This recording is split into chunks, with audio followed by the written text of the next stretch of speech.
નમસ્કાર 12 વાગ્યાની જનતાની વાત સાથે હું છું મનવી। આજે વાત કરવી છે ડીસામાં થયેલા અગ્નિકાંડ વિશે। સૌથી પહેલા નજર કરીશું મહત્વના સમાચાર પર અપડેટ મળી રહી છે। ડીસા અગ્નિકાંડની કરુણાંતિકા ચર્ચાના એરણે જોવા મળી રહી છે। ડીસા અગ્નિકાંડમાં 21 લોકોના મૃતદેહ જોવા મળ્યા। મૃતદેહને લઈ એમ્બ્યુલન્સ એમપી જવા માટે રવાના થઈ છે। પરિવારજનો શોકમગ્ન જોવા મળી રહ્યા છે। મૃતકોના સ્વજનો મૃતદેહ જોઈને હિબકે ચડ્યા છે, શોકયુક્ત જોવા મળી રહ્યા છે।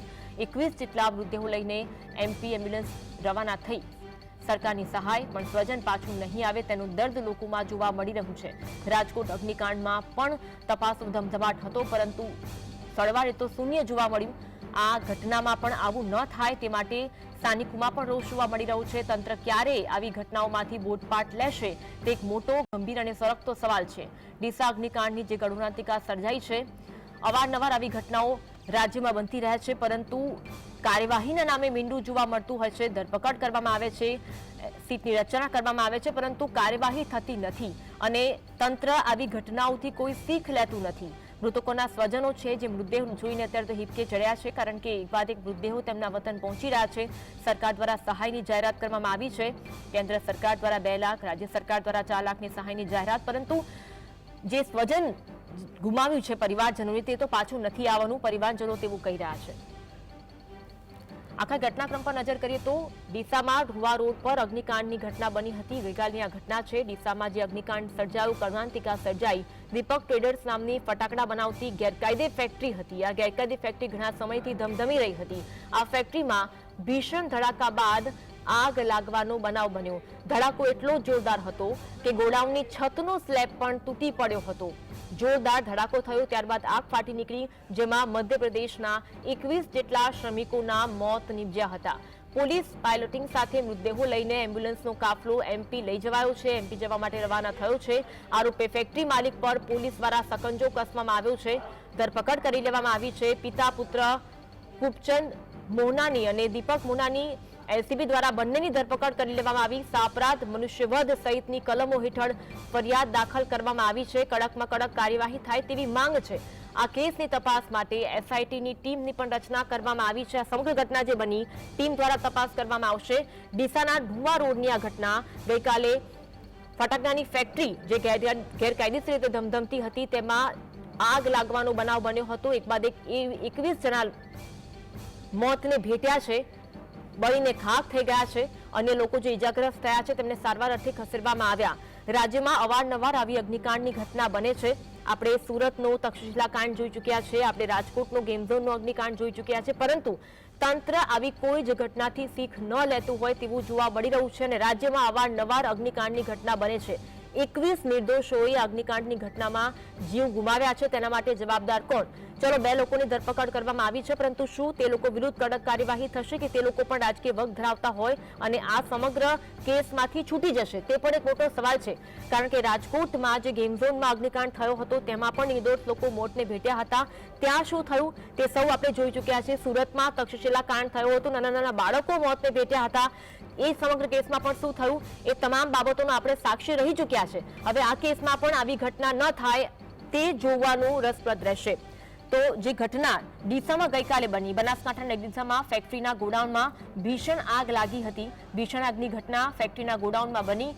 રાજકોટમાં નવાગામ પાસે કેમિકલ ફેક્ટરીમાં ભયંકર આગની ઘટના બની। છેલ્લા 48 કલાકમાં ક્યાં આગની ઘટના બની છે તેના પર નજર કરી રહ્યા છીએ। કચ્છમાં શંકર ટિમ્બરમાં પણ વહેલી સવારે ગઈકાલે આગની દુર્ઘટના બની હતી અને તે પણ ગંભીર આગ હતી। લીંબડી ધંધુકા રોડ પર જીનિંગ પ્રેસમાં આગ લાગવાની ઘટના બની છે। છેલ્લા 48 કલાકમાં અનેકો જગ્યાએ આગ લાગી છે। તો 48 કલાકની વાત છે, છેલ્લા ઘણા સમયની જો આગની ઘટનાઓની વાત કરીએ તો ઘણી બધી આગની ઘટનાઓ બની। વડોદરામાં પણ મધ્યરાત્રિએ દુકાનમાં આગ લાગી હતી અને બનાસકાંઠા અને ડીસામાં જે મસમોટી આગ લાગી, 21 લોકોના મોત થયા।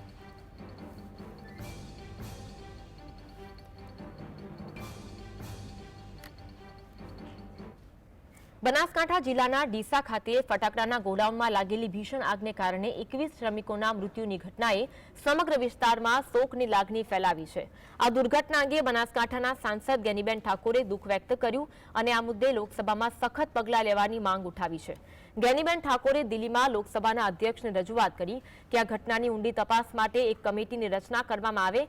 તેમણે માંગણી કરી કે જે લોકો આ દુર્ઘટના માટે જવાબદાર છે તેમની સામે કડક કાર્યવાહી કરવામાં આવે. તેમણે ગુજરાતમાં ભૂતકાળમાં બનેલી સમાન દુઃખદ દુર્ઘટનાઓનો ઉલ્લેખ કરી સરકાર પર નિશાન સાધ્યું. સાંસદે મોરબી પુલ દુર્ઘટના, સુરતની તક્ષશિલા આગ દુર્ઘટના, રાજકોટના ગેમ ઝોનમાં થયેલી દુર્ઘટના જેવી ઘટનાઓનો ઉલ્લેખ કર્યો અને એવું કહ્યું કે આવી ઘટનાઓમાં અનેક નિર્દોષ લોકોએ જીવ ગુમાવ્યા, પરંતુ સરકાર તરફથી કોઈ નક્કર કાર્યવાહી કરવામાં નથી આવી. તેમણે લોકસભાના અધ્યક્ષને આ અંગે ગંભીરતાથી વિચારણા કરી ભવિષ્યમાં આવી ઘટનાઓ ન બને તે માટે પગલાં લેવાની અપીલ કરી છે. જેના હિસાબે આ દુર્ઘટના બની છે એ દુર્ઘટના જે કાર્યવાહી કરીને એમના જેલના હવાલે ધકેલવામાં આવે, જેથી કરીને આવી દુર્ઘટનાઓ આવનાર ભવિષ્યની અંદર અટકે. એનું કારણ કે જ્યારે ઘટના બને છે એમ મેં અગાઉ કીધું એમ તપાસ માત્ર તપાસ પૂરતી જ થાય છે. કોઈ નાના અધિકારી હોય એમને સસ્પેન્ડ કરવામાં આવે છે, પણ મોટા જે મગરમચ્છો છે અને જે કરોડો રૂપિયા લઈને લાખો રૂપિયા લઈને એનઓસીઓ આપીને આવા કામો કરવા માટેની મંજૂરી આપતા હોય છે અને એના હિસાબે આવી ઘટનાઓ બને છે. તો હું ફરી પણ જે આ પરિવારોને દુઃખની ઘડીમાં એમની સાથે છું. રાજ્યમાં અવારનવાર અગ્નિકાંડની ઘટનાઓ બને છે, પરંતુ કાર્યવાહીના નામે મીંડું જોવા મળે છે. તપાસ ટીમની રચના કરવામાં આવે છે, પરંતુ રિપોર્ટ ક્યારે સોંપાય છે, શું સોંપાય છે, કઈ બાબતો સામે આવે છે તે અંગે જનતાને કોઈ જાણ થતી નથી. અવારનવાર ઘટના બનવા છતાં પણ તંત્ર શા માટે શીખ લેતું નથી? આ સમગ્ર બાબતે આજે વાત કરવી છે. આપણી સાથે વાત કરવા માટે ચર્ચામાં જોડાયા છે કોંગ્રેસ આગેવાન છે પોપટભાઈ દેલવાડિયા અને સાથે સામાજિક અગ્રણી આપણી સાથે જોડાયા છે રાજુભાઈ ઝુંઝા. આ બંનેનું સ્વાગત છે જીએસટીવીમાં. પોપટભાઈ, પહેલો સવાલ આપને. અવારનવાર રાજ્યમાં અગ્નિકાંડની ઘટના બને છે, પરંતુ તંત્ર છે આવી ઘટનાઓથી શીખ નથી લેતું. આપણે રાજકોટમાં આવી અગ્નિકાંડ જોઈ ચૂક્યા છે, સુરતનો તક્ષશિલા કાંડ જોઈ ચૂક્યા છે, પરંતુ તંત્ર આવી ઘટનાઓથી શીખ લેતું નથી અને અવારનવાર અગ્નિકાંડની ઘટના બને છે, નિર્દોષ લોકોના જીવ ગુમાય છે. પોપટભાઈ જી, મારું એક જ કહેવું છે, એની બેદરકારીથી આ ઘટના ઘટી એ લોકોની સીટમાં તમે સામેલ કર્યા છે. આ ઘટના કરી બેદરકારીથી ઘટી, જેને પરવાનગી આપવાની હતી અને વગર પરવાનગી ચલાવે છે, તપાસ કરાવી છતાં તપાસ નથી કરી. એ હવે બોલે છે કે અમે પરવાનગી આપી નથી, તો પરવાનગી ના આપી તો તપાસ કેમ ના કરી? કેટલો મજબૂત તપાસ તો હવે થશે ને પોપટભાઈ, તપાસ તો હવે થશે, કારણ કે આપણે ભૂતકાળમાં પણ જોયું છે જ્યારે રાજકોટમાં ગેમ ઝોનની ઘટના બની, તમામ ગેમ ઝોન બંધ કરવામાં આવ્યા હતા. કે જે આ ફેક્ટરીનો માલિક છે ને એ ભાજપનો હોદ્દેદાર છે, ઉદ્યોગ શહેરનો હોદ્દેદાર છે, ભાજપ બચાવવા માંગે છે ને. તમને એવું લાગે છે કે આ ઘટનામાં કોઈ કાર્યવાહી નહીં થાય? જી, આવા પૈસાની ભાજપ ચાલે છે. જે બે નંબરના ધંધા કરે, જે ગેરકાયદેસર પ્રવૃત્તિ કરે એ જ બધા ભાજપના હોદ્દેદારો છે અને એ પૈસાથી ભાજપ પાર્ટી ચાલે છે. ઓકે, ગંભીર આક્ષેપ છે. જી જી પોપટભાઈ, આપણી સાથે સામાજિક આગેવાન છે રાજુભાઈ પણ જોડાયેલા છે. જી, સીટમાં કોણ છે? જેને તપાસ કરાવી તપાસ ના કરી એ લોકો તમે સીટમાં જોડ્યા છે. જેની જવાબદારી થતી હતી એ લોકો તો તમે સીટમાં જોડ્યા છે. તમે હાઈકોર્ટના ચાલુ જજની તપાસ આપો. આ 21 જણનો મોતનો મામલો છે, હાઈકોર્ટના ચાલુ જજને તપાસ આપો. ઓકે ઓકે, જે માંગ થઈ રહી છે બિલકુલ રિટાયર્ડ જજ નહીં.